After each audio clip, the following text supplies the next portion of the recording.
예, 물어보시면 되겠습니다. 네.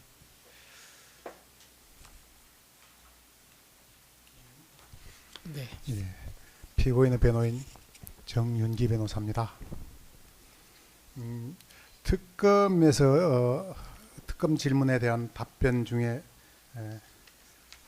한두 가지 좀 물어보고 가겠습니다.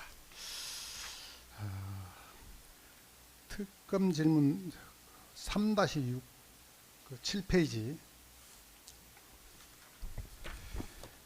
증인은 법무부 비상간부회의에 어떤 자료를 준비하여 갔나요? 그러면서 업무수첩을 들고 가셨나요? 물었는데 업무수첩을 들고 가셨다고 말씀을 하셨어요. 네, 정확하게 기억은 나지 않지만 아마 그랬었을 것 같습니다. 일반적으로 뭐 참모들은 회의에 가면 상급자의 회의에 가면 업무수첩 들고 가는 게 맞지요? 네. 예, 일반적이죠. 네. 그날도 증인이 특별한 상황이 없었고 또 술에 취하거나 뭐 그런 상황이 아니었기 때문에 정상적으로 출근해서 회의에 참석한다거나 했으면 업무수첩은 들고 갔을 것 같은데 맞죠? 그 장관실에 갔으니까 아마 예, 들고 갔을 것 같습니다. 근데 업무수첩 장관이 이제 주재하는 회의에 업무수첩을 들고 가서 검찰 이과장 공공행사과장 그 3과장인가요? 예, 예. 공공행사과장으로서는 공공행사과 업무에 대해서 어떤 장관의 언급이나 지시가 있었다면 뭔가는 받아 적어 오는 게 맞죠? 아마 그랬었을 것 같습니다. 예. 그런데 거기에 아무것도 안 적혀 있었다는 거죠.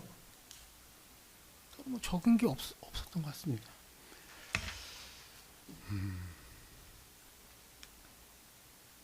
지금 3-14항과 관련해서 먼저 3-14항을 묻기 전에 이거는 지금 증인은 24시경 거의 돼서 그 간부회의 석상에 지금 들어가셨다는 거죠. 뭐 정확히 시간을 본 건 아닌데 아마 그 무렵이었던 거로 생각이 됩니다. 그래서 하여간 증인은 중간에 이제 회의에 참석을 했는데 그 회의 초반에 배상업 출입국 본부장 이야기에 의하면 회의 초반에 그런 이야기가 있었다라고 진술했는데 그래서 혹시 못 들은 거 아닌가요? 초반에 있던 얘기들은 제가 알 수가 없었을 것 같습니다. 3-30-1번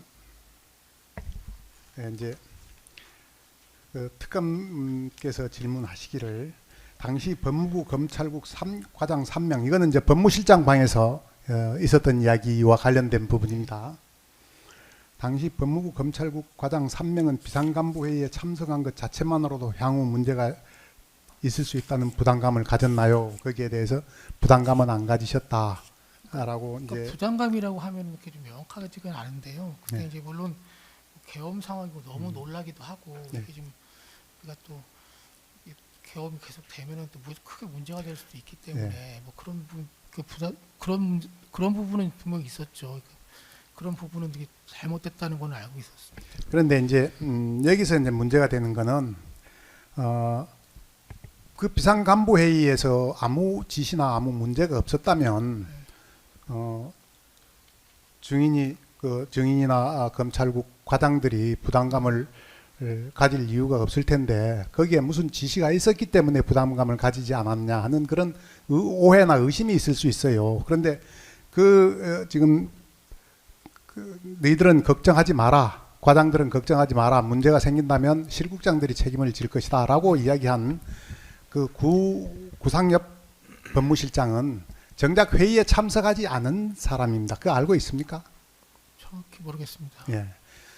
그 사람은 12시 20분 넘어서 법무부에 출근한 사람이라 그 회의에 참석하지 못한 사람입니다. 그래서 아마 법무실장이 그 말을 한 이유는 어떤 비상간부회의와 관련이 있다기보다는 계엄과 관련돼서 한 거 아닌가 전 이런 생각이 드는데 당시 분위기는 혹시 어땠습니까? 어떤 부분에 대해서 뭐 부담감을 갖지 마라 이런 말씀을 하셨을까요? 뭐 계엄이 뭐 문제도 소지가 있으니까 뭐 그런 부분에 대해서 또 계엄이 또 그것도 잘 또 마무리가 될 거니까 걱정하지 마라 뭐 그런 취지로 받아들였습니다. 이제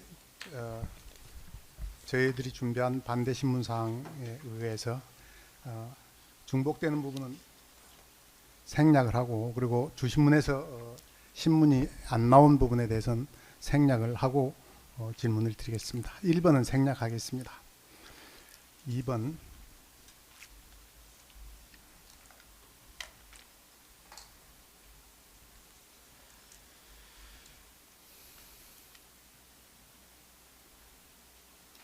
이게 검찰청 사무기구에 관한 규정입니다. 여기에 이제 대검찰청 공공수사부의 둘과 및 공공수사기획관과 그 분장사무를 규정하고 있는데, 대검찰청 공공수사부의 분장사무를 공공수사사건이라고 통칭하죠. 일반적으로. 예, 그런 것 같습니다. 예. 예. 그 분장사무를 살펴보면 2-1항입니다. 대공, 테러, 출입국 관련 사건, 선거, 정당, 정치자금 등 관련 사건. 근데 이게 선거, 정당, 정치자금 등 관련 사건이 증인이 담당하는 아니구나. 이게 전부 다 증인이 담당하는 거죠. 노동 관련 사건, 집단 행동 사건 관련까지 다 증인이 담당하는 부분이죠. 그러니까 대검에서는 저렇게 이제 과 세 개로 이렇게 분장이 돼 있고요. 예. 이제 대검 각 과에서 법무부로 보고를 해줄 때는 제가 봤습니다. 그렇죠. 이제 여기에서 집단 행동은 주로 집회, 시위와 관련된 것들로서 정치 목적의 집회나 시위도 여기에 해당되는 것이죠. 그럴 것 같습니다. 예. 예. 법무부와 그 소속 기관 직제 시행규칙 제6조를 제시합니다. 6조 제5항에 공공행사과장은 다음 사항을 분장한다. 그리 되어 있습니다. 그 분장 사무가 1항 1호가 공공수사사건 관련 검찰 업무 및 범죄 예방에 관한 사항. 4호를 보면 공공수사사건의 검찰 사무보고 및 범죄 정보에 관한 사항. 5호를 보면 공공수사사건의 검찰 사무보고에 관한 사항. 6호를 보면 공공수사사건의 수사지휘. 전 4호에 나와 있는 공공수사사건의 검찰 사무보고, 그다음에 5호에 나와 있는 공공수사사건의 검찰 사무보고에 관한 사항. 이게 내 차이를 잘 모르겠는데 하여간 이렇게 규정되어 있는 것은 맞죠? 네, 그럴 것 같습니다. 혹시 4호와 5호 차이에 대해서 혹시 알고 있는가요? 저도 뭐 지금 뭐 자세하게 그렇게 생각해 보지 못했습니다.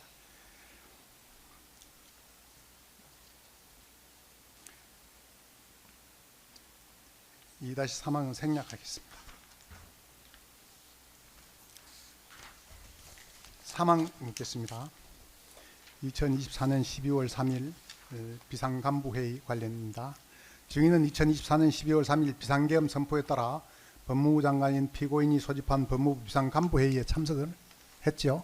어떤 경위가 어떻든 간에 참석한 건 네, 맞죠? 맞습니다. 3-1항과 3-2항은 생략하겠습니다. 3-3 이것은 2024년 12월 3일 법무부 출입 기록입니다. 노란색인데 지금 아까 검사님 질문에 23시 46분경에 지금 법무부에 도착한 것으로 되어 있는데, 증인이 23시 46분에 도착한 곳은 중앙일문 회전문입니다. 거기에서 3분 후에 법무부 청사 1층 1-09문인 것 같은데, 그 1층에 도착한 것 같은데 맞습니까? 네, 그럴 것 같습니다. 네, 그래서 증인이 법무부 청사에 도착한 것은 23시 49분으로 확인되는데 맞죠? 그럴 것 같습니다. 3-4항 묻겠습니다. 증인은 법무부 청사에 도착해서 사무실에 들렀다가 회의에 참석했습니까? 안 그러면 바로 회의에 참석했습니까? 사무실에 들렀습니다. 예, 특검에서 진술을 살펴보면 사무실에 도착해서 증인이 출근 전에 이수영 검사에게 지시하였던 계엄의 요건과 효과에 대해 보고서를 받아 읽어본 후 임세진 검찰과장에게 연락하니 7층 장관실로 올라오라고 하여 장관실 회의에 참석했다. 그렇게 진술했는데 맞습니까? 예, 맞습니다.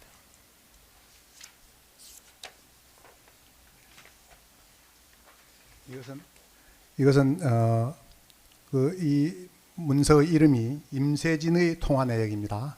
예. 증거순번 347번, 증거기록 5993면에 있는 임세진의 통화 내역인데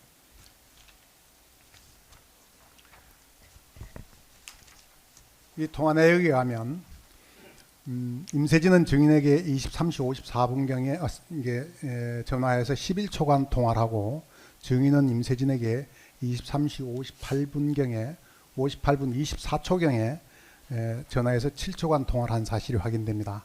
그렇다면 최소한 증인이 2024년 12월 3일 23시 58분경까지는 증인의 그 사무실이 2층에 있죠. 우리 사무실 6층에 있습니다. 6층에 있습니까? 네. 예. 그러니까 증인은 사무실에 있었던 걸로 보이는데 맞습니까? 네, 그랬던 것 같습니다. 예. 그래서 지금 증인은 이 통화 내역으로 봐서 증인이 회의에 참석한 것은 24시경이다라고 진술을 한 것으로 보이는데 맞습니까? 예, 그런 것 같습니다. 근데 아까 말씀드렸듯이 이제 그 앞쪽에 피고인이 출입국 그 본부장이 들었다는 검찰국 과장 3명이 앞에 나란히 있었는데 그때 저기 피고인이 그 검찰국 과장 3명한테 합수부 검사 파견을 검토하라 뭐라는 취지로 지금 이야기했다고 그러는데 증인은 그때는 없었을 가능성이 많은데 어떻습니까?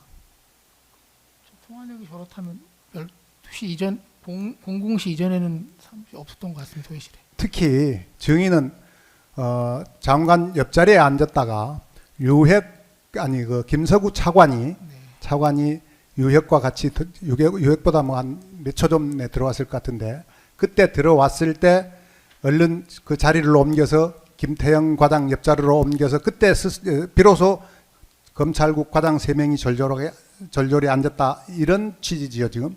네, 맞습니다. 예. 그러니까 제가 사무실에 회의에 온 이후에 네. 얼마 안 있어서 김서구 차관이 오셨습니다. 네. 근데 차관이 자리가 없어가지고 제가 거기 장관님 옆자리를 있으면 안 되겠다 생각해서 자리 비켜드렸습니다. 그래서 김태형 과장 옆자리로 잘 옮겼습니다. 네. 그래서 증인뿐만 아니라 검찰과장 그다음에 형사기획과장 공공행사과장이 장관 앞자리에 3명이 똑같이 앉아 있는 그 시간은 김서구 차관이 들어온 직후. 네, 맞습니다. 예, 그때 비로소 세 사람이 나란히 앉았다는 이야기죠. 네, 맞습니다. 3-9항까지 물었습니다. 그리고 그 뒤에 바로 유혁 감찰관이 들어와서 비상계엄 회의냐 그럼 나는 그만두겠다라고 말하면서 회의가 자연스럽게 끝났다는 것이 증인의 그 기억이죠. 네. 4항은 생략하겠습니다. 4-1항도 생략하겠습니다. 5항의 가지 번호는 일단 생략하겠습니다. 6항의 가지 번호도 일단 생략하겠습니다.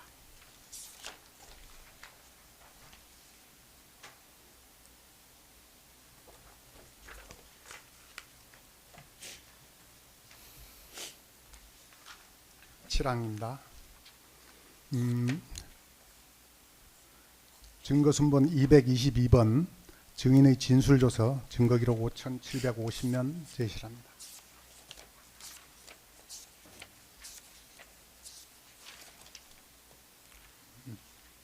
증인은 특검 진술에서 피고인이 2024년 12월 5일 오전 회의를 주관하면서 12월 5일 오전 회의를 주관하면서 증인에게 대형 재난이 일어나거나 충무계획이 연관되는 을지훈련, 계엄 상황에 적용할 수 있는 매뉴얼이 없어서 법무부가 뭘 해야 할지 모르겠다고 말하면서 검찰국에도 무엇을 해야 할지 검토해 보라고 지시해서 이를 이웅희 검사를 불러서 재난 상황이 발생하였을 때 검찰국 차원에서 할 일을 검토하라고 지시했다라고 진술을 했습니다. 맞습니까? 예, 맞습니다. 자, 이거는 비상계엄이 7-1항입니다. 비상계엄 상황이 이미 종결된 이후에 2024년 12월 5일 피고인의 지시 내용, 이후의 피고인의 지시 내용은 비상계엄 당시 법무부 내부 매뉴얼이 없어 혼란 상황을 경험한 후 향후 재난 상황이나 비상 상황이 발생할 경우를 대비해서 법무부가 해야 할 일을 미리 검토하고 매뉴얼을 준비해보라 그런 취지로 보이는데 맞습니까? 네, 그 특검에서 저희가 이제 이웅희 검사 그 업무 수첩을 압수한 걸 보여주셨습니다. 이제 그 내용에 이런 내용이 있어가지고 말씀을 드렸는데요. 예. 기억은 나시는가요? 네. 자, 맹태균 수사 상황 관련 묻겠습니다. 8번입니다. 증거순번 874번 증거기록 22,927면 2024년 11월 3일자 증인이 피고인에게 보낸 텔레그램 메시지입니다.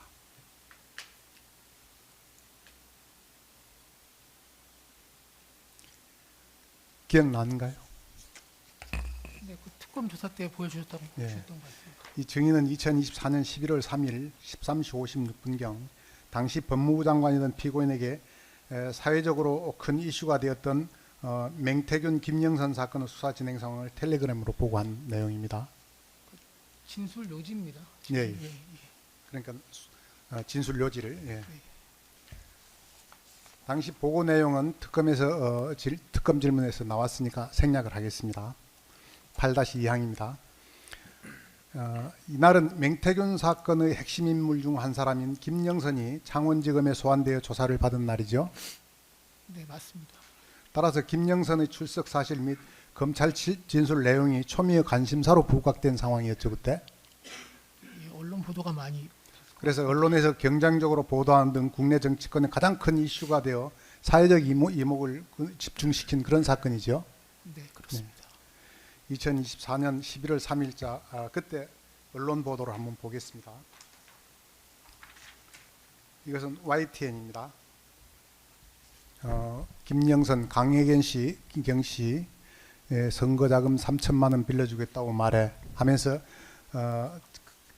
그날 김영선이 그 11월 3일 창원지검에 출석하면서 창원지검 앞에서 입장문을 발표한 것은 기억이 나십니까? 그건 지금 잘 기억나지 않습니다. 예. 그때 입장문을 발표하면서 그날 자기가 그 의혹 내용으로 지금 그 자기에 대한 의혹 사항으로 거론되고 있는 모든 그 문제에 대해서, 모든 문제는 아닐지 모르지만 문제에 대해서 입장문을 발표하고 들어갔어요. 그 기억 안 나세요? 입장문 발표문까지 잘 기억이 나지 않습니다. 그러면서 지금 언론 보도 내용이 그 구체적인 사실관계를 계속 그 보도를 하고 있었죠. 이게 지금 이게 YTN 뭐 맹태균 씨에게 9천만 원을 건네준 경위에 대해서 조사할 예정이다 해놓고 뭐 2022년 6월 2일 보궐선거 어쩌고 하면서 3천만 원 내가 다시 어디서 만들어야 된다 뭐 1억 5천만 원 내지 1억 8천만 원 정도 비용이 들고 선거 보전 비용을 받는 거는 뭐 한 1억 1천만 원에서 1억 3천 4천만 원 보전을 받아요 어쩌고 하면서 구체적인 사실관계에 대해서 계속, 그래서 결국 9,700만 원이 그때 의혹 그 핵심이었는데 9,700만 원이 빌려준 거다, 빌려준 걸 갚은 거다라는 취지로 보도를 하고 있었죠. 그러니까 뭐 그 디테일하게 관련 기사 내용이 저게 그걸 정확히 기억이 나지는 않는데요. 다만 여기 이제 그 명태균 사건 관련해서 여기 이제 사건 관련자들이 하신, 수사기관에서 하신 말씀들이 계속 언론에 보도가 된 게 많았습니다. 이거는 지금 JTBC 11시 58분 기사인데 이 기사도 지금 강혜경 씨가 나보고 뭐 월급으로 자기가 넣은 계좌가 있으니 넣으라고 해서 뭐 사명한테 주었다. 아니 구체적인 사실이 계속 보도되고 있고 KBS에서도 그렇고 그다음에 이거는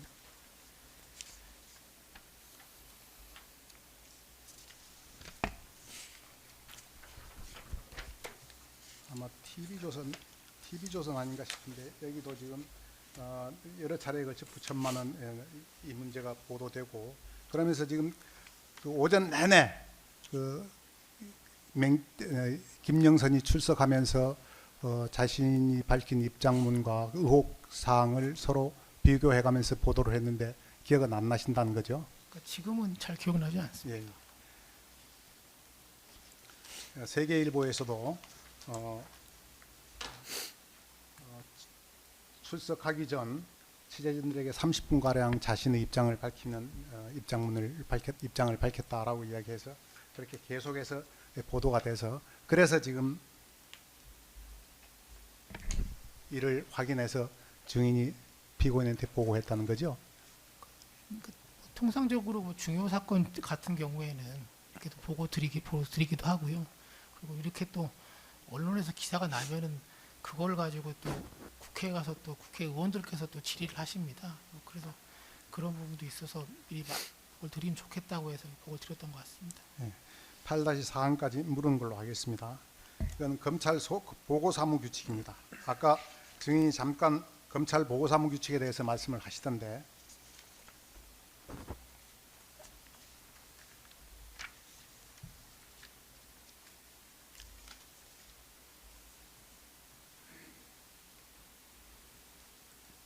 이거는 증인이 업무하면서 많이 본 규칙 아닙니까? 보고사무 규칙 자체를 뭐 그러진 별로 그렇지는 않습니다. 네. 네. 근데 이제 보고사무 규칙 이제 여기에 뭐 딱 맞게 한다기보다도 거의 그 이제 공안 뭐 그 공공수사 사건의 그 보고는 그냥 언론에 보도되고 아 이건 장관이 알아야 될 내용이다 싶으면 다 챙겨서 보고하는 것이죠.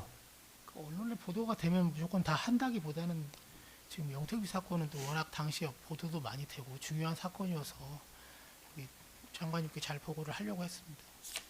그러니까 제가 이제 이거는 뭐 워낙 그 사회적인 이슈가 크게 되고 뭐 매 시간마다 그 검찰 조사 내용이 실시간으로 업데이트되면서 보도되고 뉴스 채널에서 이런 상황이었는데 그렇지 않다 하더라도 공공수사 사건의 경우에는 웬만큼 보도가 되면 다 그 검찰 보고사무 그 규정에 의해서 보고를 하든지 안 그러면 그런 것 떠나서 일선에서 그냥 장관한테 법무부 장관이나 검찰총장한테 보고하는 것이 거의 관행화되어 있는 거죠. 관행이라기보다는 뭐 중요 사건 같은 경우에는 보고를 드립니다. 아니, 뭐 중요한 건 아닌데 검찰 보고 사무 규칙은 보니까 각급 검찰청장이 보고한 대상인데 쭉 내려고 있는 것 같은데요. 그래서 증인도 이 규정에 따라서 보고를 한 건 맞습니까? 아마 이 보고 대상자는 아닌 것 같은데요. 그럼 저도 뭐 일선청이나 뭐 대검에 있을 때 뭐 중요한 사건 같은 경우에는 뭐 상급 측 기관에 보고를 드렸습니다.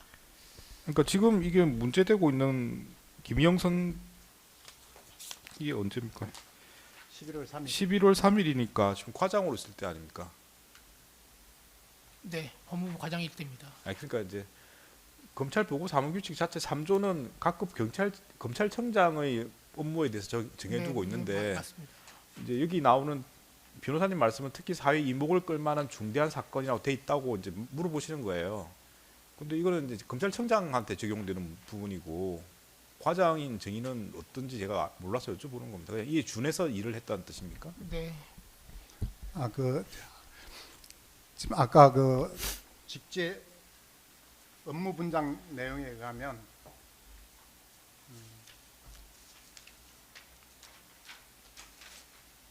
증인의 업무가 공공수사 사건의 검찰 사무보고에 관한 사항 여기에 해당되는 거죠. 이걸 저기 검찰청장이 그러니까 각급 검찰청장이 검사장의 업무로 되어 있지만 그 검사장이 그 업무를 하는 게 아니라 그 해당 업무를 담당하는 일선 검사들이 다 하는 거죠.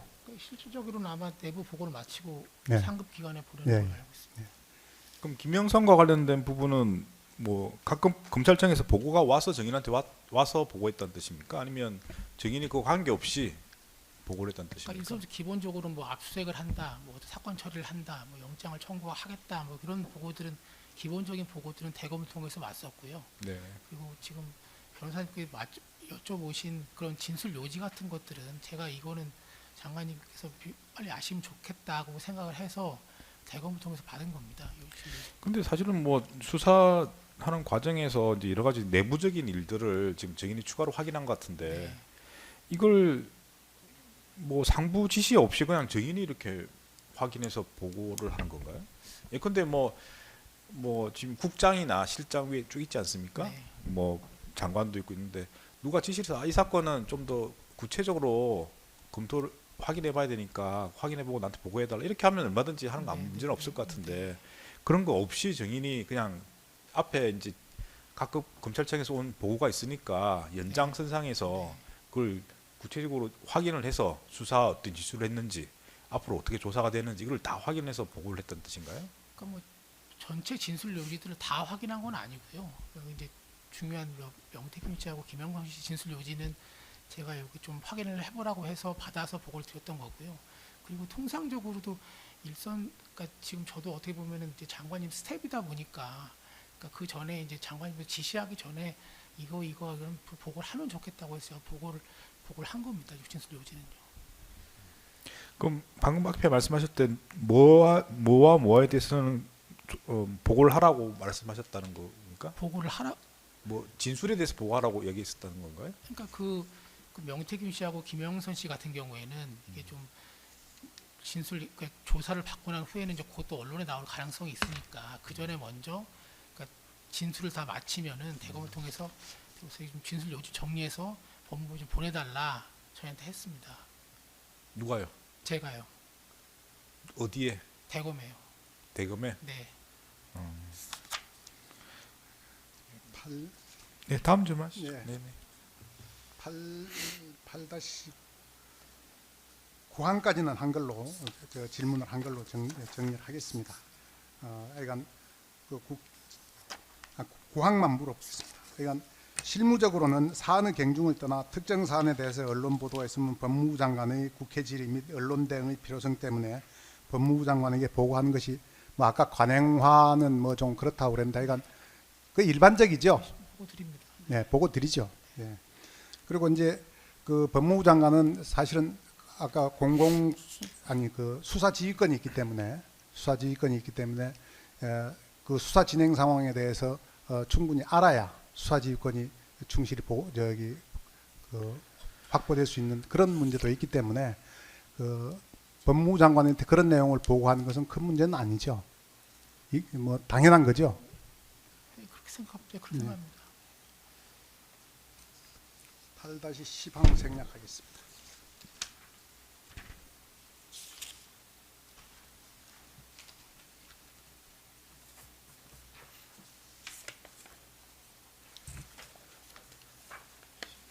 (8-11항도) 생략하겠습니다.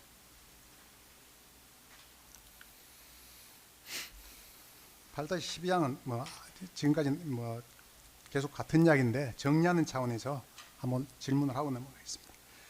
이와 같이 사안의 중대성이나 사회적 관심도 수사 자체가 정치 이슈화되어 있어서 수사 진행 상황이 실시간으로 언론에 보도되는 상황을 감안하면 당시 명태균 사건의 핵심 의혹 당사자인 김영선의 진술 내용을 정리하여 보고하는 것은 검찰 보고 관행상 당연한 것이죠. 그렇게 생각했습니다. 이러한 상황에서 검찰이 법무부 장관에게 보고를 누락하는 경우 법무부 관련 업무 담당자는 이를 오히려 챙겨서 보고해야 되는 그런 의무가 있을 것 같은데 어떻습니까? 그건 아닌 것 같고 진술 요지 같은 것들은 제가 생각해서 이거는 장관님께 보고를 제가 하면 좋겠다고 해서 대검 통해서 받은 겁니다. 아까 대검을 통해서 파악했다고 하셨죠? 네. 8-13항 그걸로 정리를 하겠습니다.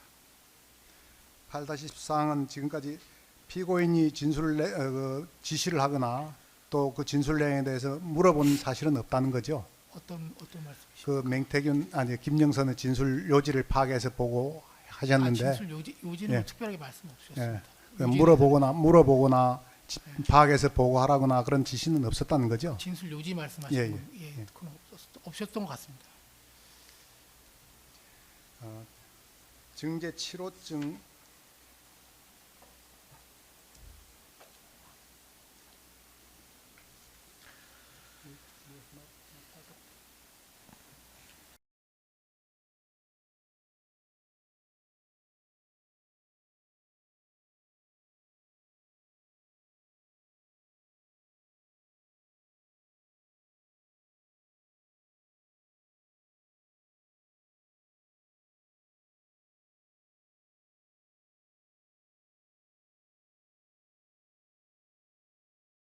제 111회 법제사법위원회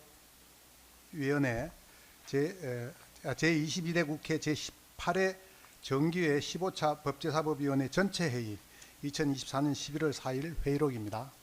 여기에 보면 이제 김용민 의원부터 시작해서 맹태균 사건에 대해서 계속해서 서영교 의원, 그다음에 박은정 의원, 그다음에 이건태 의원,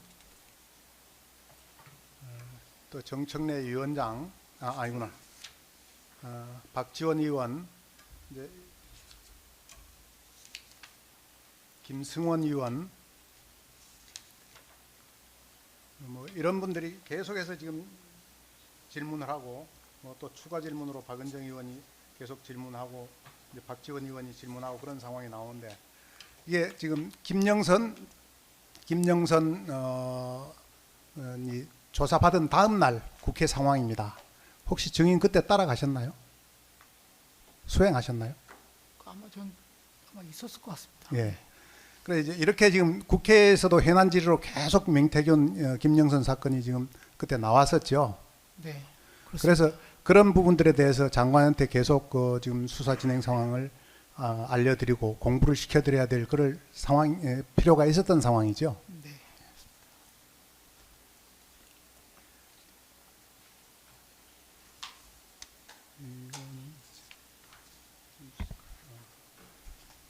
이게 지금 아까 증제 8호증 22대 국회 4월 제418회 제16차 법제사법위원회 전체의 회의록까지 지금 같이 제시가 됐는데 2024년 11월 8일에도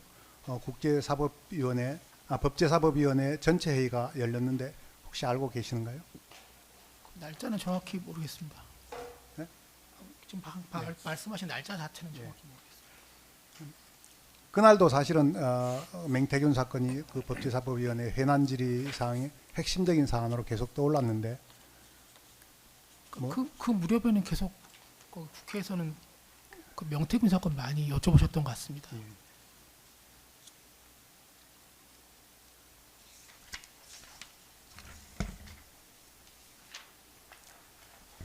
그래서 하여간 2024년 11월 3일, 11월 9일, 11월 15일 계속해서 증인이 그 맹태균 사건과 관련해서 김영선 진술요지, 그다음에 맹태균 진술요지, 김영선, 맹태균 그 구속영장 발부 사실 이런 걸 계속 보고를 하는데 그거는 너무나 당연한 공공형사과의 그 업무 내용에 포함되는 것이죠. 그러니까 저는 그걸 보고 드려야 한다고 생각해서 보고를 드렸습니다. 그거로 해서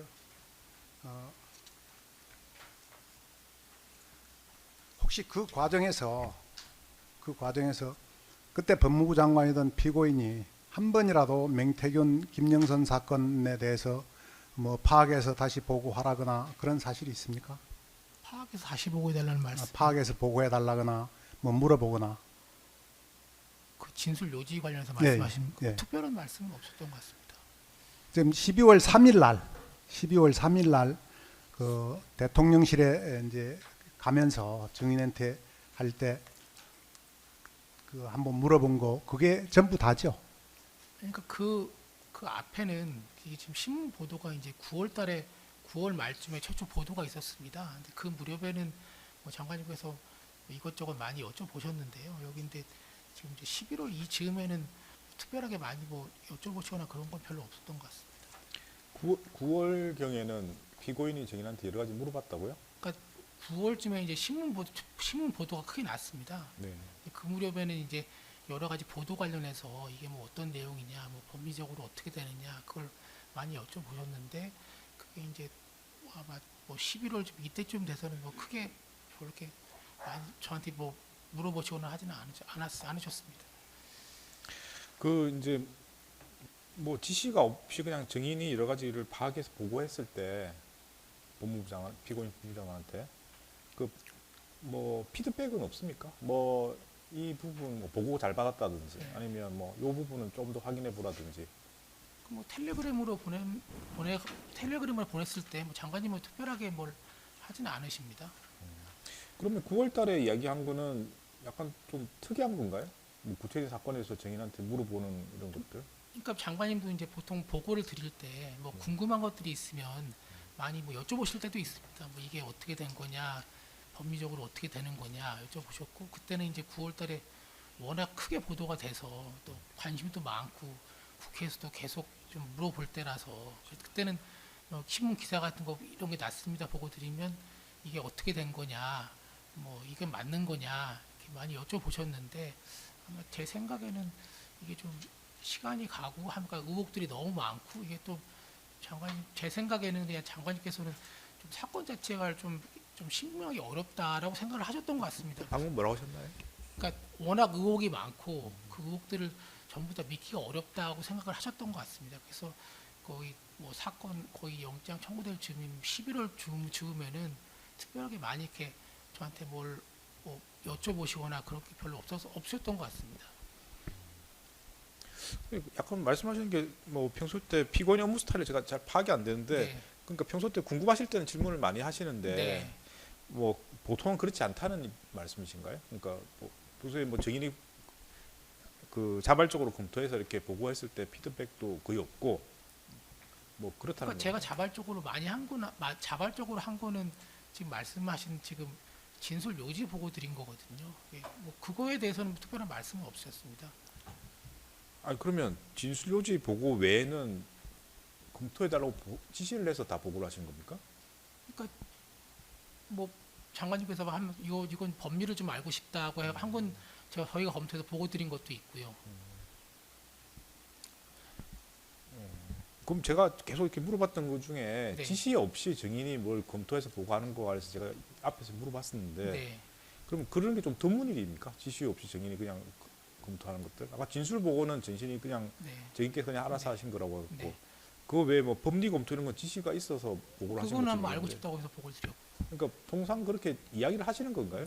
그러니까 통상은 이제 대검에서 뭐 보고서가 오면은 그거는 이제 뭐 저희가 장관님께 보고를 드리고요. 그 관련해 가지고 장관님께서 이거 좀 더 뭐 확인을 해봐라 아니면 법리적으로 이게 뭐 되는 거냐 그러면 저희가 과에서 검토해서 보고 드릴 때도 있고요. 근데 지금 현수께 여주신 뭐 진술 요지 같은 거는 그건 제가 생각해서 장관님께 드린 겁니다. 그러니까 뭐 지시를 해서 보고할 수도 있고 아닌 경우도 있고 네, 이렇게 뭐 예, 맞습니다. 다양하다고 이해하면 예, 되겠습니까? 맞습니다. 네, 알겠습니다. 네, 다음 질문 하시죠. 증인 추가해서 하나만 묻겠습니다. 이제 증인은 그 공안을 얼마나 오래 하셨습니까? 공안 업무를 많이 했습니다. 예, 사실 저도 공안을 많이 했습니다. 근데 이제 피고인은 공안을 한 적이 없는 걸로 알고 있죠. 그래서 이제 정치자금법 위반이나 이제 뭐 근로기준법 위반이나 어떤 공안 사건에 대한 법리를 네. 피고인으로서는 잘 모를 수 있죠. 그러셨던 것 같습니다. 예. 그래서 이제 그 보고가 올라오면 도대체 이게 어떻게 죄가 된다는 거냐, 네, 왜 죄가 된다는 거냐, 이제 이런 부분에 대해서 질문은 많이 스스로도 뭐 할 수 있다고 이야기를 합니다. 네. 예. 그래서 이제 피고인이 물었던 거는 어떤 그 죄가 되는 구조, 뭐 공안 사건에서 정치자금법 위반이 좀 복잡하잖아요. 네. 정치자금법 위반이나 뭐 선거법 위반 이거 굉장히 복잡한데 이게 죄가 된다고 그러는데 사실 선거법 위반 같은 경우는 우리가 봐도 상식에도 반하는 그런 뭐 처벌 규정이 있을 법하고 그래요. 처벌 규정이 뭐 참 이거 이상하다 처벌 규정이 이제 이런 부분에 대해서 야 이게 처벌 규정이 있냐 이거 어떻게 돼서 죄가 된다는 거냐 뭐 이런 식의 질문은 할 수 있겠죠. 그래서 이제 피고인으로서는 뭐 금융, 뭐 특수, 뭐 강력 이런 부분을 많이 하셔서 공안을 해본 적이 없어서 공안 사건에 대해서는 많이 질문을 했을 수도 있습니다. 근데 이제 수사 진행 상황을 질문을 하는 것하고 네. 법리를 질문하는 것하고는 좀 다르지 않겠습니까? 네. 그 피고인이 주로 물었던 거는 수사 진행 상황입니까? 법리입니까? 그러니까 법리와 그리고 또 기사에 나온 사실관계가 이건 어떻게 되는 거냐 이걸 여쭙죠. 기사에 나오는 사실관계가 어떻게 되는 거냐? 예. 그 정도로 정리를 하겠습니다.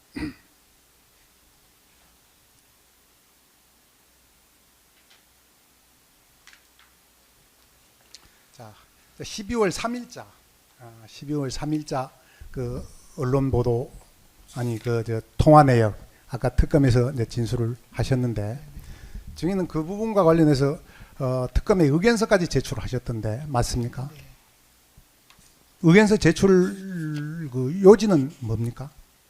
그러니까 지금 그 아마 특검에서는 지금 12월 3일 날 장관님하고 통화한 게 무슨 계엄 관련 통화 의심을 하시는 것 같은데 그게 아니고 명태균 씨 사건으로 통화를 한 거다. 그래서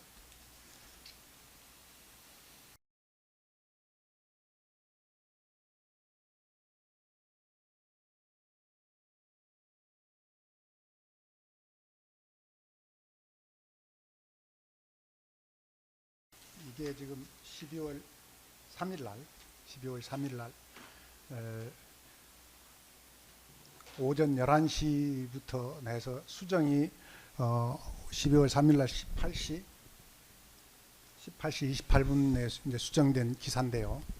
검찰 맹태균, 김영선 구속 기소, 명시 검찰 수사 못 믿어 특검 수사 요청 이 내용입니다. 그리고 여기서 명시는 정치자금법 위반 혐의를 포함해 자신을 둘러싼 각종 의혹에 대한 검찰 조사가 불공정하다면서 특검을 통한 수사를 요청하였다.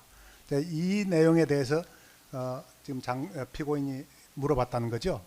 그러니까 아마 기사를 직접 보내주신 건 아닌데 이 내용으로 이렇게 기사가 났던데 이게 네. 어떻게 된 거냐고 여쭈셨던 것 같습니다. 그 증인은 어떻게 했습니까? 그러니까 그거를 받고 일단 거기 뭐 제가 이거는 알 수 있는 부분이 아니어서 그 대검에 있는 담당 과장에게 전화를 해가지고 한번 확인을 해봐달라 연락을 했던 것 같습니다. 그래서 아까 특검 질문에서 말씀하신 것처럼 선거지원과장 송봉준 과장한테 전화를 해서 그게 어떻게 된 거냐 물어봤더니 뭐 좀 억울해한다 그런 취지로 말씀을 하셨던가요? 그러니까 지금 정확히 기억은 안 나는데 아마 거기도 정확하게 알 수는 없는데 그냥 명태균 씨가 그냥 검찰에서 이렇게 구속 기소를 하니까 아마 그거에 대한 뭐 반발이라고 해야 되나요? 그거 그런 것 같다 했던 것 같습니다. 근데 증인은 이제 그 오해를 풀고 싶어서 특검에다가 의견서를 내서 그 상황을 싹 설명을 했다는 것이죠. 네. 그런데 그럼에도 불구하고 지금 그 내용이 피고인에 대한 공소장에 들어가 있습니다. 들어가 있는데 이렇게 돼 있습니다. 피고인 박성재는 곧바로 문자 메시지로 윤석열에게 회신한 직후 대통령실로 출발하였고 대통령실로 이동하는 도중 19시 49분경 20시 5분경 두 차례에 걸쳐 내란 외환 및 선거사건 및과 계엄 등 공공수사사건 업무를 관장하는 주무과장인 법무부 검찰국 공공행사과장 이병주에게 전화하였다.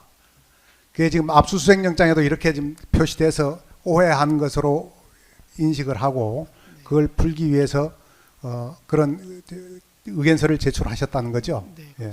그런데 결국 의견서를 제출하고도 오해는 풀지 못하신 것 같네요. 제가 공소사실은 읽어보지 못했습니다. 네.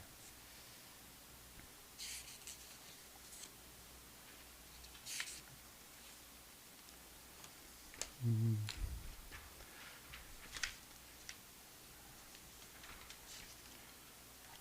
12-5항은 물었고 12-6항은 생략하겠습니다. 12-7 7항도 생략하겠습니다. 13항 13-1 13-2 생략하겠습니다. 사항 일단 생략하겠습니다. 이상입니다. 예. 제주신문 하시겠습니까? 네. 장우성 특검보가 제주신문 하겠습니다. 저희 변호인 측 반대 신문 사항 9번 관련 내용입니다. 그 이제 그 명태균 관련해서 이제 증인이 피고인한테 보고했다는 그 부분에 관한 질문이거든요. 그때 이제 검찰국장이 네. 이 각 과장들한테 네. 이제 뭐 새로 올라오는 보고서가 있고 팔로우하는 사건들이 있잖아요. 네. 그런 거 뭐 무슨 뭐 저기 목록 같은 게 있나요? 따로 목록은 없어요. 따로 목록은 없고. 그럼 어쨌든 피고인한테 보고할 때 검찰국장한테 동시에 보고하게 되죠. 일반적으로 사건 보고 중요 사건 보고할 때. 아침 보고가 있는데요. 네. 아침 보고는 그 검찰국장에 먼저 보고를 하고요. 예. 그리고 장관께 보고를 합니다. 아침에 먼저 이제 검찰국장한테 보고하고 오후에 이제 장관 보고를 한다 이런 취지신 아니, 거죠. 오후가 아니고요. 그러니까 아침 보고 시간이 있는데요. 예. 저희 때 거기 장관님 계실 때 같은 경우에는 국장 보고가 9시에 있었고요. 먼저. 예. 그리고 9시 반에 국장하고 같이 장관께 들어갑니다. 그럼 그때 검찰국장이 이거 이 명태균 관련 사건을 좀 잘 챙기자 이렇게 뭐 지시를 하거나 뭐 그런 게 있었나요? 뭐잘 챙기자로 말하실 필요 없이 그 당시에는 워낙 또 이슈가 된 사건이어서 뭐 그게 보고를 잘 해야 한다고 저도 생각했습니다. 그러니까 이거는 뭐 이제 피고인의 특별한 구체적 명시적 지시가 없어도 너무 언론에 많이 나오기 때문에 당연히 보고해야 될 사건이라 생각했다는 거죠. 네, 예, 그래서 잘 챙겼다. 네. 예, 알겠습니다. 저는 마치고 이제 우리 안재욱 검사가 질문하겠습니다. 자, 김건희 여사의 명분백 사건 같은 경우에 서울중앙지검 형사 1부에서 특별수사단이 구성된 건 알고 계시죠? 네. 그 사건 같은 경우에는 VIP 그러니까 대통령이나 대통령 영부인하고 관련된 사건이기 때문에 서울중앙지검 형사 1부에서는 특별히 법무부로 정보 보고를 하지 아니한 것으로 저희가 확인을 했습니다. 이 명태균 사건 역시 김건희 여사와 윤석열 전 대통령과 관련된 사건이었는데 그거는 지금 피고인 잠깐만요. 증인의 조서에도 나오지도 않는 내용이고 증인의 업무와 관련이 없는 것으로 보이는데 지금 여기서 질문하는 게 질문 아마 조금만 들어보시면 관련된 건지 아실 것 같습니다. 제가 여쭤보고 싶은 건 그러면 전제 사실은 빼고 하시는 게 맞지 않을까요? 알겠습니다. 네. 그 창원지검에서는 네. 그 명태균 게이트 사건에 대해서 정보 보고를 했습니까? 그거는 정보 보고는 없었던 것 같습니다. 주로 그냥 제 기억으로는 일반 보고서 형식으로 보고가 있었던 것 같습니다. 대검을 통해서. 네, 그 대검을 통해서 보고를 하는 게 아니라 창원지검이 대검에 보고한 것을 증인이나 법무부에서 대검으로부터 다시 건네받은 상황 아닙니까? 네, 맞습니다. 그러니까 창원지검 수사팀의 입장에서도 대통령 또는 영부인하고 관련된 사건을 법무부에다 직접 보고하지는 못하는 상황이었죠. 예, 맞습니다. 자, 제가 지금 간단한 인터넷 검색을 해보니 명태균 게이트 관련해서 첫 보도가 2024년 9월 5일 날 첫 보도가 나간 것으로 확인이 됩니다. 증인께서 아까 변호사님 질문에 2024년 9월부터 9월경에 피고인께서 명태균 사건에 대해서 몇 가지 질문, 법리라든지 사건 내용에 대해서 물어보셨다고 말씀하셨는데 맞습니까? 네.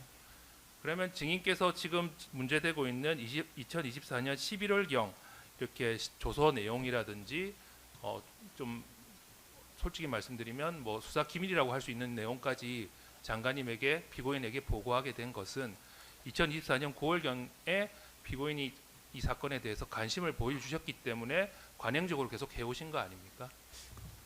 관심을 보였다기보다는 또 그 당시에 워낙 중요한 사건이고 또 국회에서 계속 또 그 사건을 또 많이 또 물어보시는 상황이어서 장관님께는 또 잘 알려드려야 될 것 같아서 이렇게 못 드렸습니다.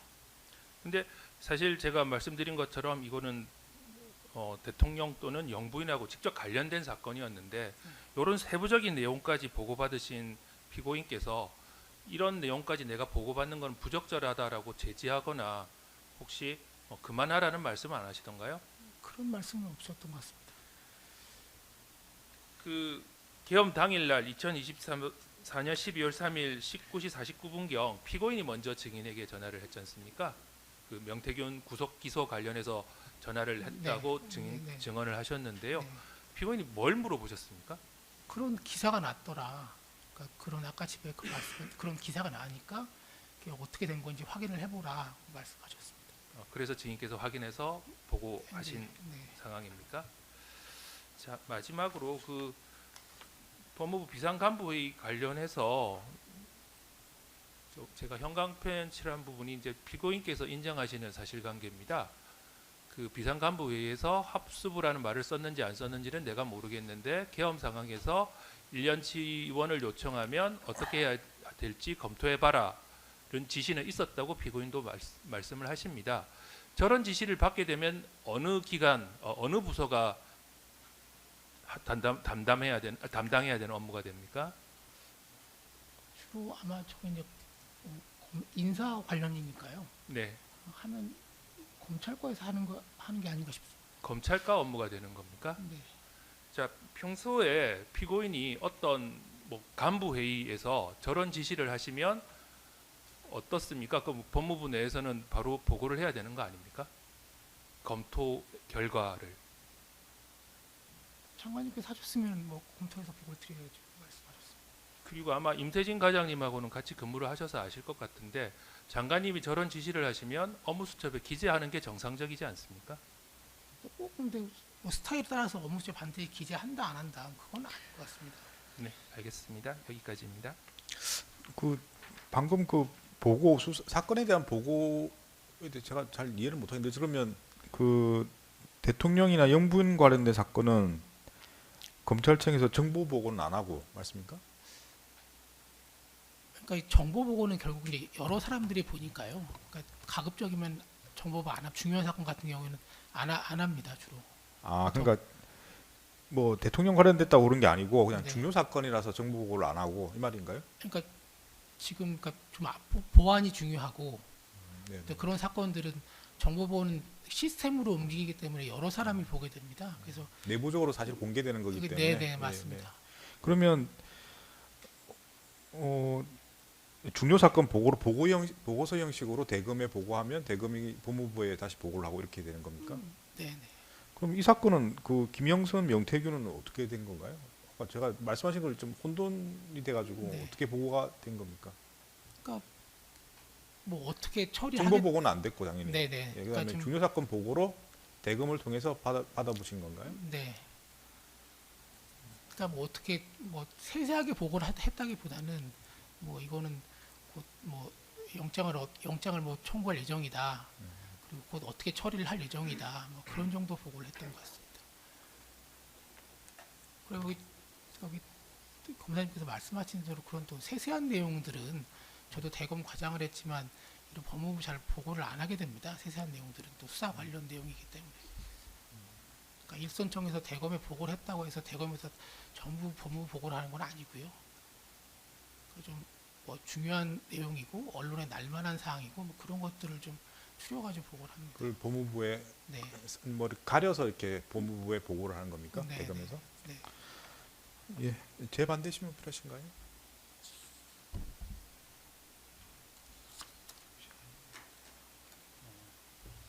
지금 9월 달에 뭐 이런 것 저런 것 좀 물어보셨다고 네네. 그러는데 이제 아까 저기 특검 검사님께서 9월 5일자로 이제 최초로 언론 보도가 있었다라고 이제 말씀하셨는데 그때는 수사가 본격화되기 전이고 네, 예, 그 이제 아마 수사 내가 그 증인신문상 작성하면서 보니까 10월 말 정도부터 수사가 본격화됐던 것 같아요. 네, 예, 근데 본격화되기 전에 언론에 이제 보도가 되니까 이제 챙겨서 이제 이런 법리나 이런 걸 공공행사과에서 보고를 하니까 네. 그 법리에 대해서 몇 개 뭐 물어보셨다는 거죠 네, 지금. 네, 예, 예. 뭐 수사는 본격화되기 전이니까 수사 진행 상황에 대해서는 아마 뭐 물어보지는 않았을 것 같고. 어차피 뭐 장관님께서 구체적으로 뭐 수사 진행 상황을 어떻게 하냐 그렇게 자세히 물어보지는 않으셨고요. 어차피 중요 사항 같은 건 보고가 올 테니까요. 야, 예.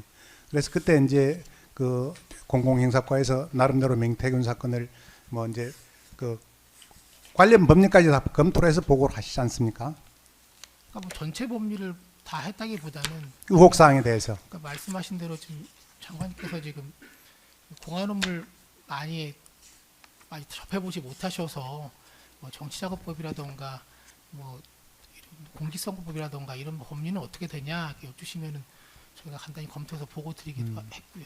예, 그런 것들이 사실은 또 국회 현안질에서도 네, 굉장히 맞습니다. 중요하니까 이제 사실은 참모들은 장관들 공부시키는 게 일이죠. 네, 맞습니다. 예, 이상입니다.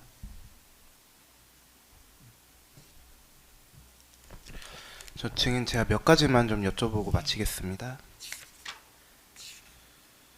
계엄법 위반이나 포고령 위반자들 또 공공형사과에서 담당하는 공안 사건에 해당합니까? 재심 사건이 나면 그 재심은 저희가 담당합니다. 재심이 아닌 일반 형사 사건도 있을 것 같은데요. 하게 될 것 같습니다. 집단 행동이나 뭐 그런 노동 그런 사건들은 공공형사과로 오고 그 외 일반 사건들은 형사기획과로 가고 그런 분류가 되는 건가요? 그럼 뭐 법무부 내부 분장을 그렇게 한 것 같습니다. 아까 변호사님이 보여주신 직제 시행 규칙에 보니까 공공수사 사건의 수사 지휘, 형집행 이런 것들이 있는데 그 수사 지휘라 함은 법무부 장관이 수사 지휘하는 걸 말하는 겁니까? 네, 맞는 것 같습니다. 맞는 것 같습니다. 예. 증인 재직하실 때 해본 적이 있습니까? 수사지휘라고 하시면 그 직제 시행 규칙에 나와 있는 수사 지휘. 그러니까 추상적인 건 했던 것 같습니다. 뭐 예를 들어서 구체적 사건은 장관께서 할 수가 없으니까요. 예를 들어서 뭐 선거를 앞두고 있으면 뭐 공정 선거를 해야 된다 이렇게 추상적 지휘는 대검으로 내린 적이 있는 것 같습니다. 형 집행은 어떻습니까? 그것도 집행은 제가 뭐 따로 다뤄본 적은 없는 것 같습니다. 과에서 소관하는 구체적인 업무가 없는 겁니까? 제가 이거 다뤄보지 못해서 잘 모르겠습니다. 아까 검사 파견 관련해서 지인께서 그 검찰과에서 인사 담당이 인사를 하는 것 같다 이렇게 말씀하셨었던 것 같은데요. 근데 검사 인사 낼 때 검찰은 법원이랑 다르게 그 부까지 정해서 인사를 내잖아요. 부라고 뭐 하시면 형사부, 공판부, 공안부 이런 걸 검사 인사 낼 때 정해서 내는 거 아니에요? 아닙니다. 그렇게 안 됩니다. 그럼 부장들만 그런 건가요?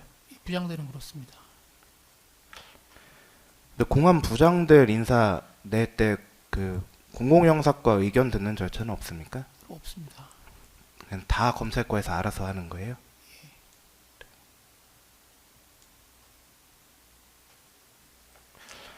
공공형사과장 재직하실 때 아마 중간에 일지훈련 한번 하신 것 같은데 네, 맞습니다. 어떤 업무 하셨습니까?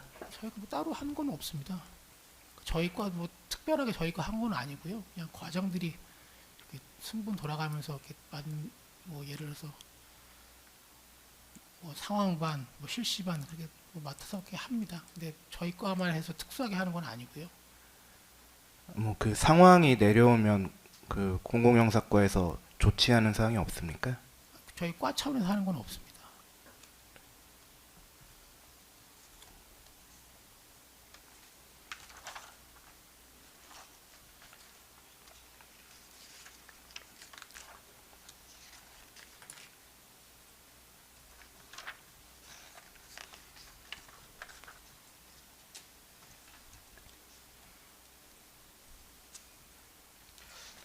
네. 12월 3일 날 법무부 청사 출근하셨을 때 관해서 좀 여쭙겠습니다. 그 증인 출근하시고 난 다음에 임세진 과장이 증인께 전화해서 7층으로 올라와라 이렇게 말씀하셨다고 아까 진술하셨는데 맞습니까? 제 기억으로는 그렇습니다. 7층 어디로 올라오라고는 얘기 안 하던가요? 근데 보통 7층이라고 하면 뭐 장관실을 얘기하는 거니까요. 보통 그렇게 호출을 받아서 장관실에 간 적이 있었습니까? 7층으로 오라고 해서. 네, 네.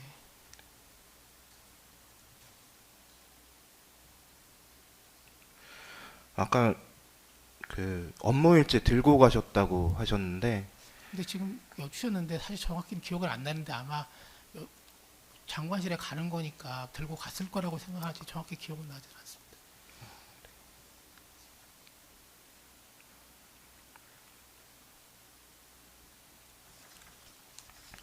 가보니까 실국장들이 있었던 거예요. 그래 그렇습니다. 근데 실국장 회의에 과장들이 보통 참석하지는 않지 않습니까? 그러니까 저는 사실 그게 실국장 회의인지도 몰랐습니다. 근데 나중에 이제 뭐 네이밍이 실국장 회의라고 네이밍이 나중에 이제 기사화돼서 한 거지. 그 당시에는 그때 이게 어떤 회의인지 잘 뭘 알지는 못했습니다. 장관이나 차관이 당신은 실국장 아닌데 왜 왔냐 이렇게 안 묻던가요? 그러진 않았습니다.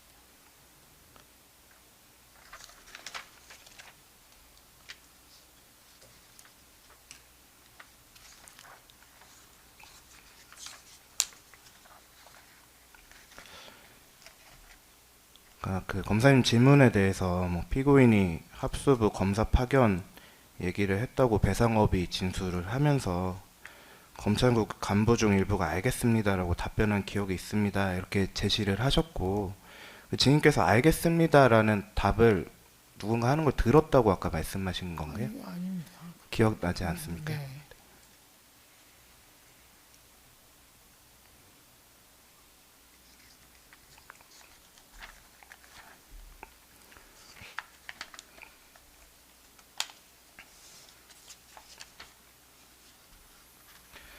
아까 유역 감찰관이 오고 나서 네. 언쟁이 생겨서 회의가 흐지부지 끝났다 이렇게 네, 네. 진술하셨었는데 근데 뉴욕은 그냥 한마디 하고 나간 거 아닌가요? 무슨 언쟁이 있었습니까? 지금 감찰관님 제 기억으로는 감찰 말씀이 이게 무슨 회의인 거냐, 뭐 이게 이렇게 해도 되는 거냐, 나는 그만두겠다, 뭐 그런 말씀하셨던 것 같습니다. 거기 누가 대꾸하는 사람이 있었습니까? 그러니까 여기 뭐 그만두겠다고 하시니까, 그러니까 뭐 장관님께서 그러면 그렇게 하십시오, 뭐 그렇게 했던 것 같습니다. 그거 외에 지금 증인께서 회의에서 들은 거 기억나는 건 없습니까? 잘 기억 없습니다. 그리고 아까 지금 변호사님께도 여쭈셨는데 제가 회의에 있던 시간 자체가 그렇게 거의 안 됩니다. 제가 들어가서 앉아 있고 잠깐 지나서 또 우리 차관님이 오셔서 뭐 자리를 바꾸고 잠깐 중단됐다가 그 이후에 다시 또 감찰관님이 오셔가지고 그냥 그게 거의 끝났다고 생각합니다.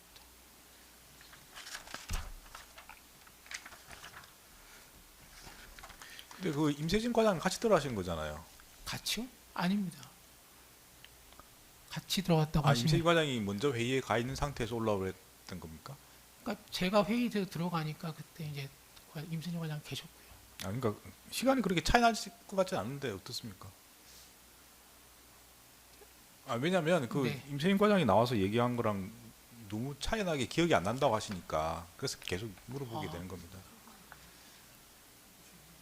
임선영 과장이랑 같이 들어가지는 않았습니다. 아니 뭐 그럴 수는 있을 것 네. 같은데 결국은 이제 그 증인이 이제 실청으로 오라 연락을 받고 회의로 바로 갔다는 거네요. 임세진 과장은 거기 회의장 안에 있었던 것이고 맞습니까? 네, 그랬던 것 같습니다. 증인께서 오늘 그 계속 계엄이 되면 문제다, 크게 문제다 이렇게 말씀을 하시는 것 같은데 어떤 문제가 생깁니까?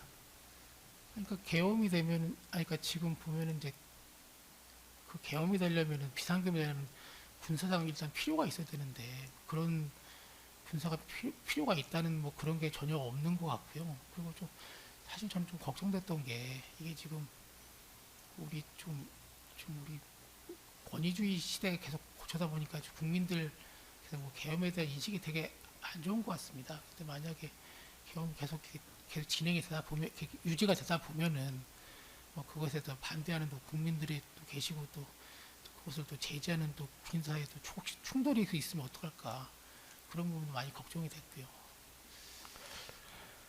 그 처음에 출근하셔서 아까 그 소속 검사랑 같이 요건이나 그런 파장 같은 걸 검토하시면서 알게 되신 아니, 거예요? 그러니까 파장은 아니고요. 그냥 거기 그 정리해준 그 법조문 따라서 그 요건하고 효과 한번 같이 보고 같이 봤습니다. 네, 검토를 받고 실국장 회의에 가셨는데 증인께서 그런 얘기는 안 하셨습니까? 그러니까 그때는 뭐 다른 참석자가 어떻게 뭐 얘기를 할 수 있는 그런 상황은 아니었고 계속 장관님께서 말씀하셨던 것 같습니다. 보통 장관이 회의할 때 말을 많이 합니까? 그거는 뭐 상황에 따라 다르 생각합니다. 근데 그 장관이 한 많은 말 중에 증인이 기억하시는 건 없으신 거예요?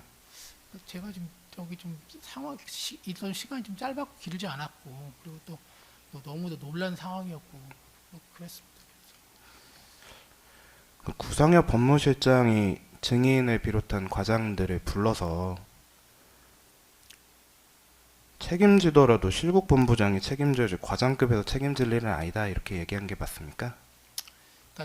뭐 아까 지금 특검본님께서 여주셨는데요. 그러니까 디테일하게 그런 거는 이렇게 생각이 안 나는데 그냥 과장들은 너무 걱정하지 마라. 그렇게 그 뉘앙스에서 받아들였습니다.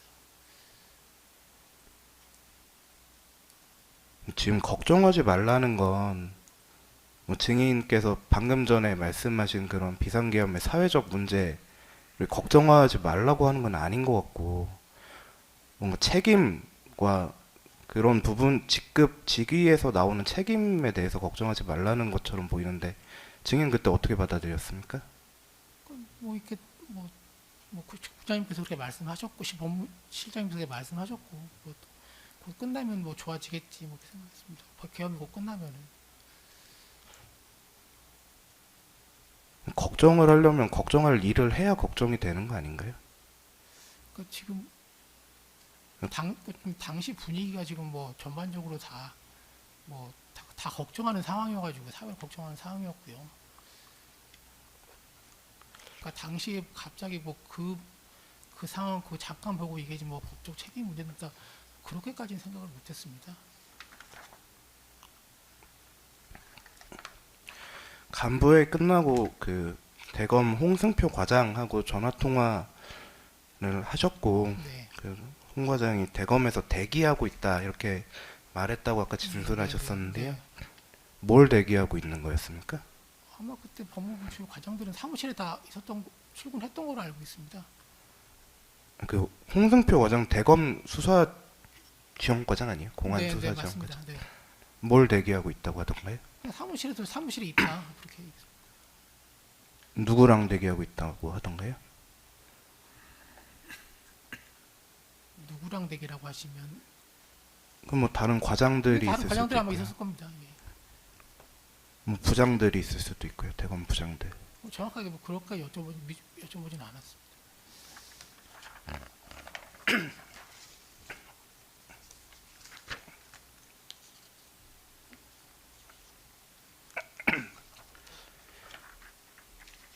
그 사건 보고에 대해서 좀 여쭤보겠습니다.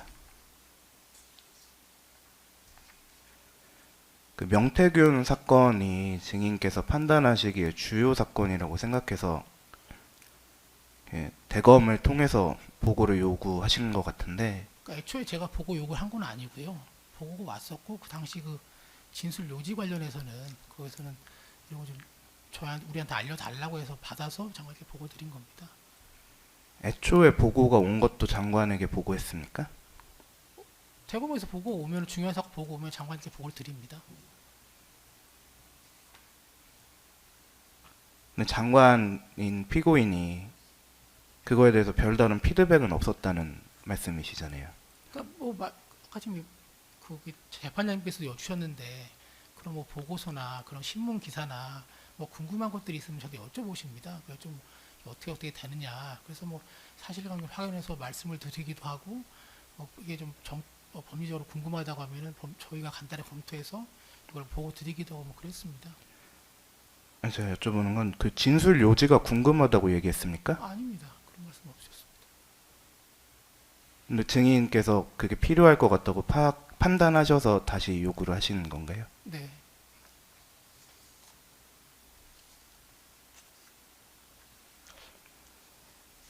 아까 장관인 피고인이 법리 검토를 원해서 그 증인께서 법리를 검토해서 보고한 적이 있다고 말씀하셨던 것 같은데 구체적으로 무슨 내용이었습니까? 그때 뭐 당시에 언론에서 이 사건은 정치자금법 위반이 된다, 뭐 공직선거법 위반이 된다, 뭐 뇌물이 된다, 뭐 그런 게 있어서 이게 되는 거냐 뭐 장관 여쭈셔가지고 저희가 간단해서 뭐 법리 검토해서 보고를 드렸던 것 같습니다. 결론이 어떻게 됐습니까? 이게 좀 판례 같은 것들을 보면은 조금 쉽지 않아 보이고 뭐 이런 거는 어떤 것들은 좀 더 이거는 사실관계 확인이 필요하다. 그걸 보고 드렸던 것 같습니다.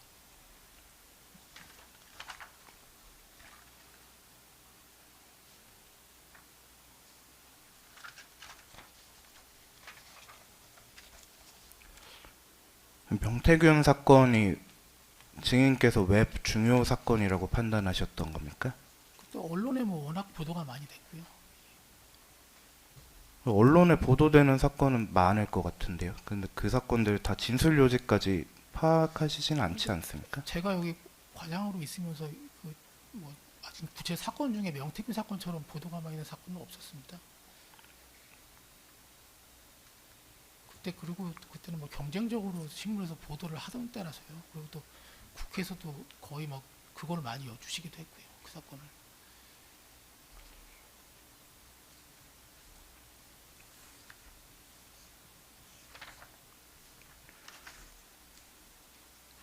진술 내용은 증인이 왜 중요하다고 판단하신 거예요?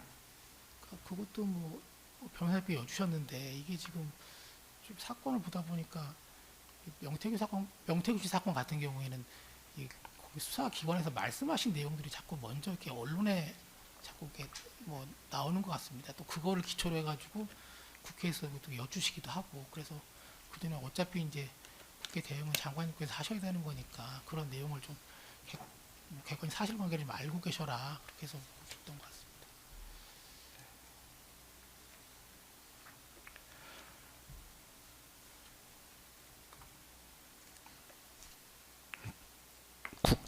검찰국장이 증인께 수사 상황 파악을 요구해 본 적이 있습니까? 수사 상황 파악이라고 하시면 뭐 일선에서 공안 사건들, 네. 뭐 명태균 사건처럼 네. 어떻게 되고 있는지 파악해서 보고해 달라고 요구한 적이 있습니까? 그러니까 언론에 기사가 난 사건도 보고가 안 됐는데 뭐 언론에서 뭐 그런 난 사건들이 있다 그러면은 뭐 이런 사건 확인해 봐 이렇게 하시면은 제가 대검 연락해서 뭐 보고 받고도 합니다.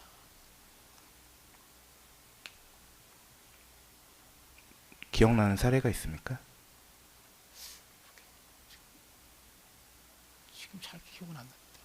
또 어떤 사건이 있었는지.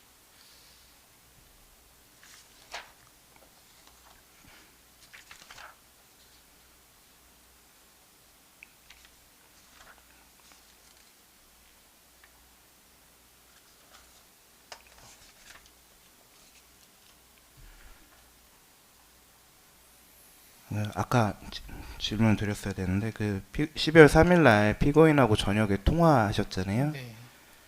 그때 그 명태균 관련해서 뭐 왜 이런 얘기가 나오는지 확인해 보라고 피고인이 말씀을 했고 그래서 증인께서 대검 그 관여되는 과장한테 전화하셔서 확인을 하셨다고 네.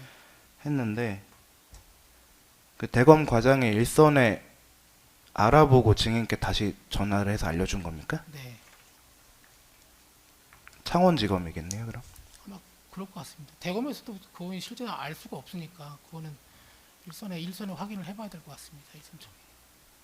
일선을 확인해 본 내용이 지금 기억에 나는 게 있습니까? 그러니까 지금 제 기억으로는 거긴 아마 뭐 정확하게 왜 그렇게 말씀하셨는지는 알 수는 없지만 아마 여기 뭐 검찰 기소에 대한 불만이 아니겠느냐 뭐 그랬던 것 같습니다. 그렇게 대검 과장이 얘기하던가요? 네, 그렇게 했던 것 같습니다. 그래서 피고인에게 다시 보고했습니까, 증인이? 네, 네.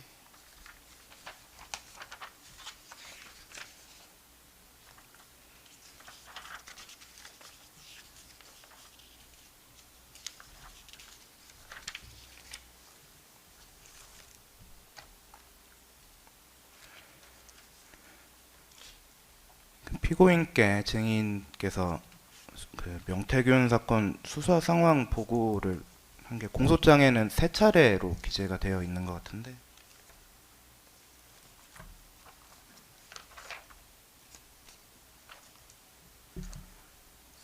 11월 3일은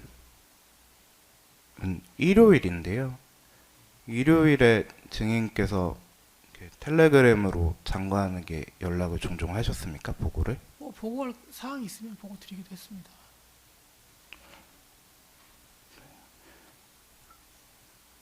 9일은 토요일인데요. 네. 이날도 10시 36분 37분경까지인데 이날도 똑같이 보고할 필요가 있어서 보고를 하시는 건가요? 그러니까 어차피 곧 언론이 날 거니까요. 뭐그 전에 뭐 알고 계시면 좋겠다고 해서 드렸던 것 같습니다. 15일은 새벽 1시 22분인데요. 네. 이것도 똑같습니까? 네. 근데 피고인이 보고를 받는 건 사실 언론이나 국회 대응 때문인데 네. 근데 주말이나 새벽에 언론 대응을 직접 하지는 않잖아요, 피고인이. 근데 미리 알고 계시면 좋을 것 같고 그 새벽에 보냈던 거는 또 그렇게 저희가 이렇게 보고를 해드리면은 다음날 아침 보고가 저희도 저희 입장에서는 또 수월해지는 면이 있어서 뭐 그렇게 드렸던 것 같습니다. 답장은 따로 안 왔습니까? 근데 제가 알기로 그 답장은 제가 뭐 잘 모르겠습니다. 근데 주로 근데 뭐 간단하게 하시거나 아니면 안 하시거나 뭐 그렇습니다. 그래서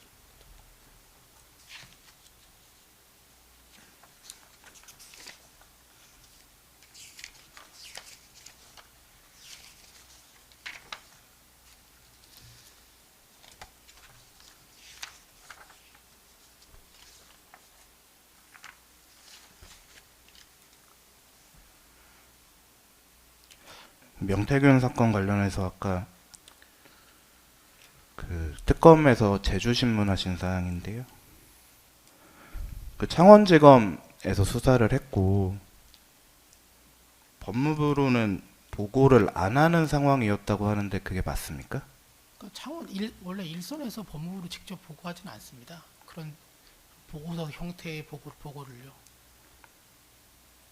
무조건 대검으로 보내는 겁니까? 네, 네, 그럼 법무부 보고를 할지는 대검에서 판단하는 겁니까? 네, 맞습니다.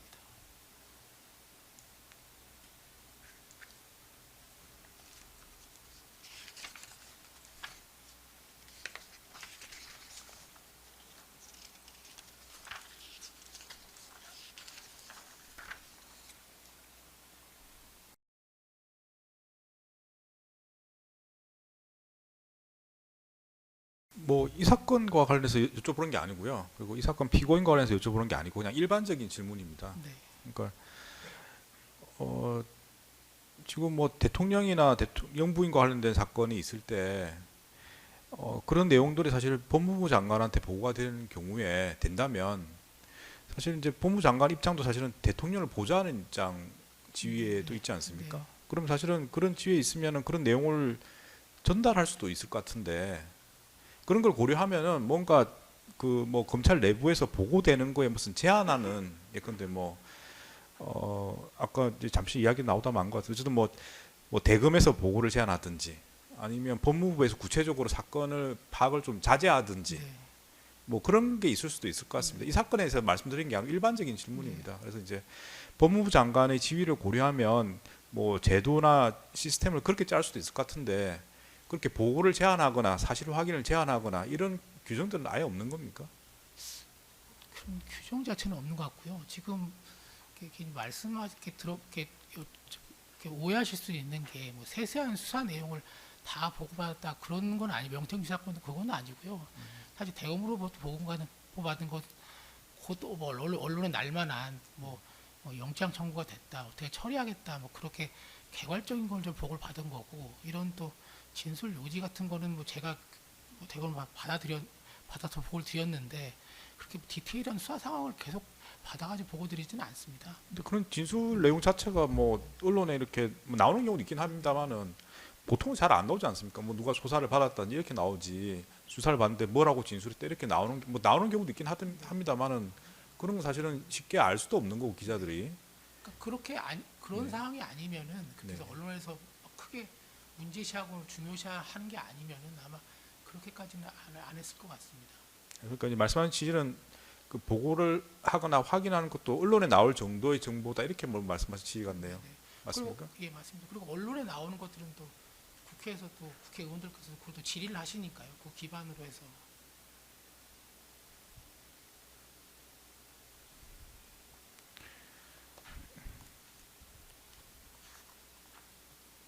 네, 뭐 더 물어보실 게 있습니까? 예, 네. 장우석 특검보가 그 12월 3일 증인의 기억에 따라서 그날 밤 회의 좀 한번 재구성해 볼게요. 퀵하게 물어보겠습니다.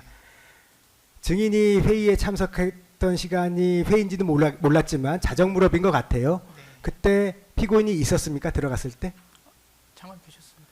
그래서 피고인 옆에 앉았다. 네, 옆자리에 앉았던 것 같습니다. 그 다음에 차관이 들어오셨다. 네, 그리고 그 다음에 뉴욕 감찰관이 들어왔나요? 네, 그래서 뉴욕 감찰관이 들어와서 이게 뭐 비상계엄에 관련 회의냐 난 참석하지 않겠다. 네, 그랬다는 거죠. 명확히 기억하시죠? 네, 네, 그랬던 것 그리고 이제 뉴욕 감찰관이 나갔어요. 같습니다. 네, 나가서 뉴욕 감찰관 진술에 의하면은 사직서 쓰고 다시 들어왔어요.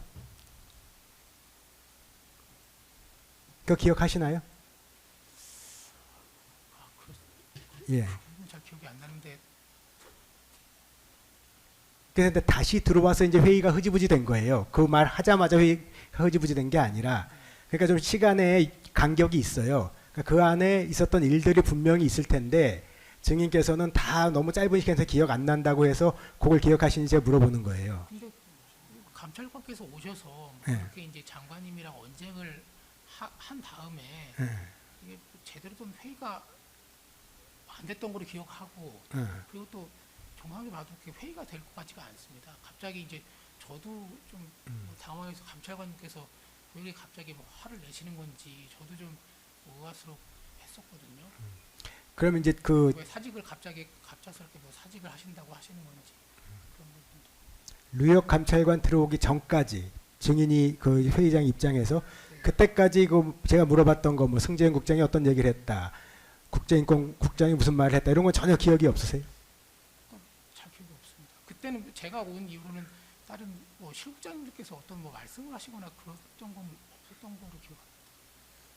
그러면은 그 증인이 들어왔을 때 신용의 교정본부장은 아, 계셨습니다. 있었습니까? 네, 네. 교정본부장도 조금 늦게 들어왔다고 했는데. 계셨습니다. 교정본부장 계셨습니다. 예, 저는 여기까지 질문 드리겠습니다. 네, 마치면 되겠습니까? 예, 예, 정의실은 마치겠습니다. 돌아가시면 되겠습니다.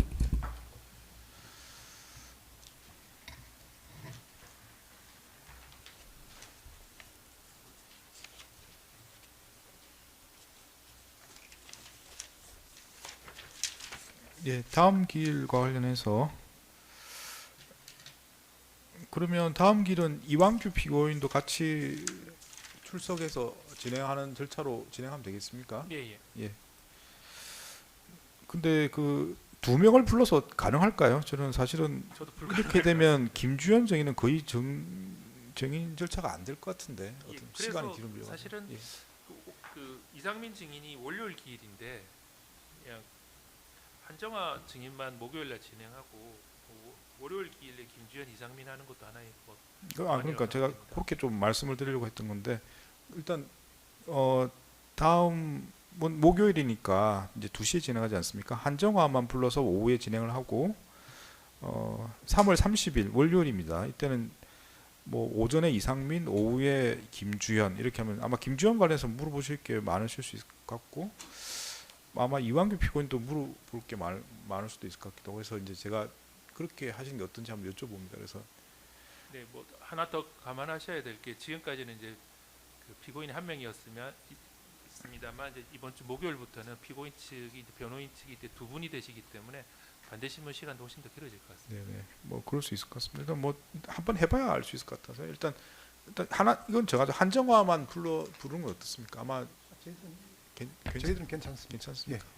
근데 특검도 괜찮으시죠? 예. 그러면 예, 다음 길에는 한정화만 2시에 소환을 하겠습니다. 그러면 3월 30일은 일단 오전에 이상민, 오후에 김주현 이렇게 한번 예정을 해볼까요? 저희도 소환 절차가 있어가지고 그 예, 정도는 그렇게 하시죠. 정해 주셔야 될 것 같은데. 이상민에 대한 신문 사항이 뭐 한 45분이나 이 정도에 특검께서 끝날 수 있겠습니까? 아, 그러니까 오전 오후를 바꾸자는 말씀이시죠? 아니, 오전 오후로 바꾸고 이제 뭐 이런 건 제가 생각을 해본 적이 있는데 오전에 이게 가능하겠는가? 네, 네. 차라리 오전에 김주현이 낫겠다는 말씀 아니신가요? 김주현도 제가 어쩔지는 잘 모르겠는데 네. 저희들은 뭐 아까 저기 오전에 임성근 변호사께서 말씀하셨듯이 크게 많이 물어볼 건 없을 것 같기는 한데 지금 저기 이완규 피고인이 이제 얼마나 물어볼지에 대해서는 저희들이 알 수가 없고 맞습니다. 그것 때문에 그렇습니다. 예, 그래서 저는 이상민 피고인이 지금 뭐 대통령실에 있었던 부분까지 지금 질문을 하실 생각이 예. 그날 그 비상계엄 당시 대통령실 상황에 예, 대해서 그러면 좀 어렵지 않을까 김주현 싶습니다. 증인도 그렇고 이상민 증인도 그렇고 그때 대통령실에 참석을 하신 분들이라서 질문 안 하기가 좀 어려울 것 같습니다. 그러면 뭐 일단 그 구체적인 내용은 다음 길에 한번 더 이야기를 해보도록 하고요. 그 이완규 피고인 참석하면 같이 한번 이야기를 들어보고 일단 3월 30일은 이상민, 김주현 이렇게 한번 두 명은 대상자로 정해놓고 다음 길에 이완규 피고인 쪽에서 변호인하고 같이 출석하시면 일정에 대해서 의견이 어떤지 한번 보고 뭐 한 명으로 바꾸든지, 왜냐하면 이게 저희가 정한 사람을 빼는 건 괜찮은데 이분들이 다 일정을 이제 조절해 두는 상태, 갑자기 누굴 포함시키는 건 좀 곤란할 겁니다. 그래서 아마 이제 3월 30일 오전에 이상민, 오후 김주현하고 일단 예정만 그렇게 해두고요. 다음 길에 쭉 모여서 이야기를 해보고 시간이 얼마인지 대충 말씀해 주시면 맞춰서 그냥 한 명을 빼든지 그렇게 하시죠. 네, 일단 그렇게 하겠습니다. 다만 이제 다음 길에 3월 30일을 이렇게 두 명 이상민, 김주현에 쭉 이야기를 해보고 시간이 만만치 않으면 뭐 이상민만 하든지 아니면 김주현만 하든지 그건 다음 길에 한번 변호인들하고 특검하고 의견을 쭉 들어보고 그때 협의해서 정하도록 하겠습니다. 일단 예정만 이렇게 두 명 하는 걸로 일단 예정을 해두죠. 네, 그래서 3월 30일은 10시에 이상민, 2시에 김주현 일단 정해두고요. 변동사항 다음 길에 이야기를 들어보고 변동사항이 있으면 변경하도록 하겠습니다. 네.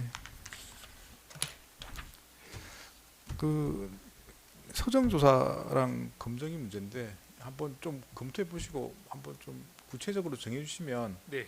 다음 길에 변호인들 의견 듣고 뭐 다음 길 중에 확정을 하죠. 뭐 이렇게 어디까지 나눠서 할 건지 뭐 그런 것들 또 네. 분리를 해서 진행할 건지 이런 것도 한번. 뭐 제일 시급한 일은 일단 그 삼성도 안가 CCTV 비밀 해제인데 저희 지금 그렇지 않아도 전유진에도 독촉하고 왔는데 네네. 다음 기일까지 뭐 최소한 뭐 일정이라도 말씀드리도록 하겠습니다. 예, 알겠습니다. 예. 그러면 뭐 오늘 특별히 하실 말씀 없으면 오늘 재판 여기서 마치고요. 말씀드린 것처럼 3월 26일은 오후 2시에 한정화만 불러서 오후 동안 정인신문할 예정입니다. 네, 특별히 하실 말씀 없으시면 오늘 재판 마치겠습니다. 네, 돌아가시면 되겠습니다.